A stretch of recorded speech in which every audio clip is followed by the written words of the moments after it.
Tell me a little bit about your formative years. When did you first start training formally? I started learning Hindustani music after I finished my degree, my BA in literature. So after that I went to Pune to learn Hindustani music, and thanks to my parents, they were really, generous enough to let me go and pursue my passion.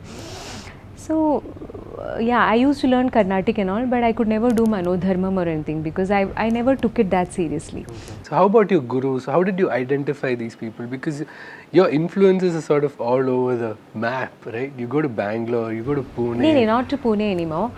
My first 3 years I learned from Alka ji. She gave me my Hindustani. One of the most celebrated names in the north. Alka Marulkar. Yeah. She's a very senior classical artist. So I did my formal training for 3 years in Pune, Pakka Gurukul style. And then films happened. So for 1 year I was without any guru. And finally I found a guru in Bangalore, Pandit Vinayak Thorvi. So now I've been learning from him for so many years. I keep going to Bangalore once in a while. I used to go regularly every month, but not anymore. So now I go once in 2-3 months. I brush up. I go for 4-5 days. I sit and revise a rag. Hindustani again? Yeah, revise a rag and come back. Meanwhile, I auditioned for Hindustani classical. I became a Bihai artist in radio classical. So I keep going for my classical recordings in Bangalore because that's again a distinction, no? Yeah. Probably the first. First in Kerala. Yeah. Maybe in South, great. Chennai also I don't think anybody has that way.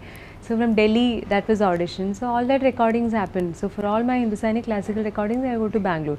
It gets broadcasted in Amritavarshini FM and all that stuff. So, and then I realized I started doing ghazal concerts. That's when I realized that I need to get training in ghazal gaiki, because Hindustani classical music is a very abstract form of music.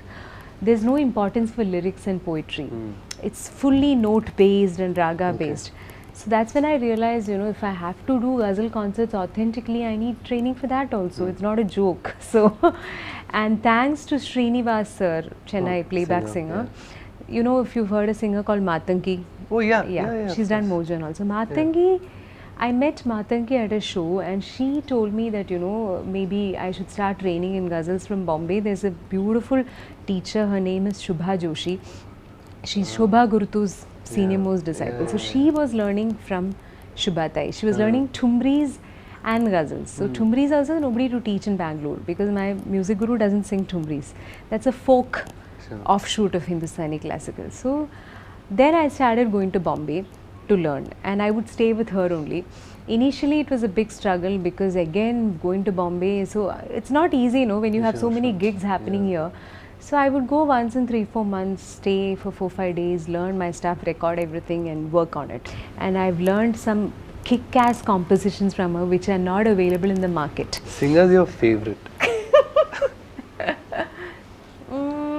So many, so many. Sing us something that reminds you of her. Okay.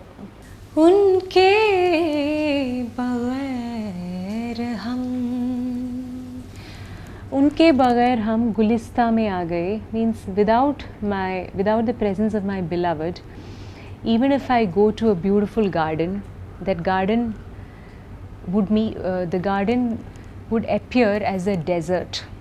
So it has no beauty without my beloved. So this is a typical ghazal thing, it's all crying over. उनके बगैर हम जो गुलिस्ता में आ गए, महसूस ये हुआ कि महसूस ये हुआ कि बियाबा में आ गए, उनके बगैर हम जो. This is a basic shairi. Are you an inherently romantic person? Yeah, I think every artist is. You need to keep that romance alive, if you have to sing these things, otherwise you can't sing it. Which brings me to your spiritual side of sorts. You're also an active proponent of the Art of Living School. Yeah, that's true. Spirituality.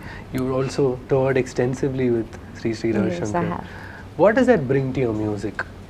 Do they overlap at some level? That has brought a lot more focus in my life, because it's a highly competitive industry, you know that. I've seen a lot of artists who are frustrated.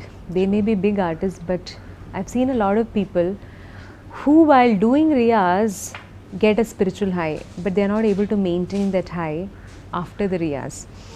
That's because they come back to this whole material world of conflict and competition and insecurities.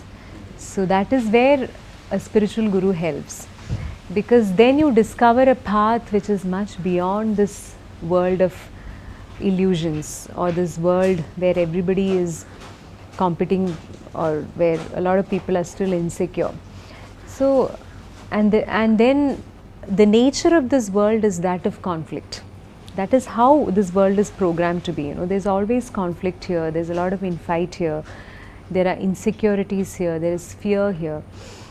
So that is where meditation helps. So when I sit for my meditation, which was taught to me by my guru, I would like to use this analogy. It's like you are floating on a green sea, you know, apart from the island, and you're just observing the island. You know the island is there, there is conflict there, there is Maya there. But when you meditate for 10 to 15 minutes a day, you are in a space which is very different from that island.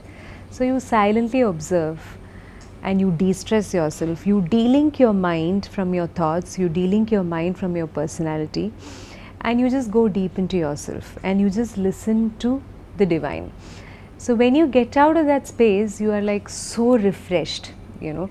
So for me, what I've learned from my master is that it's very important that you give yourself that space every day, so that every day where you de-link yourself from everything, and it provides you and after that meditation, then you get back to the field and you start playing. Suppose you want to get from Crown Plaza to Kallur without a GPS, you need somebody, you know, to ask how to get to Kallur. So for such a simple thing, you need a guru. If that, you know, that person who's directing you is a guru at that time. Or to learn 1 + 1, you need a guru. So for me, I've been very blessed to have a guru like Sri Sri Ravi Shankar ji, who has really pampered me. So many years of traveling with him, and I've just, end of the day, I've learned to love everybody in this planet. Thanks to him, I feel that belongingness to each and every soul, you know.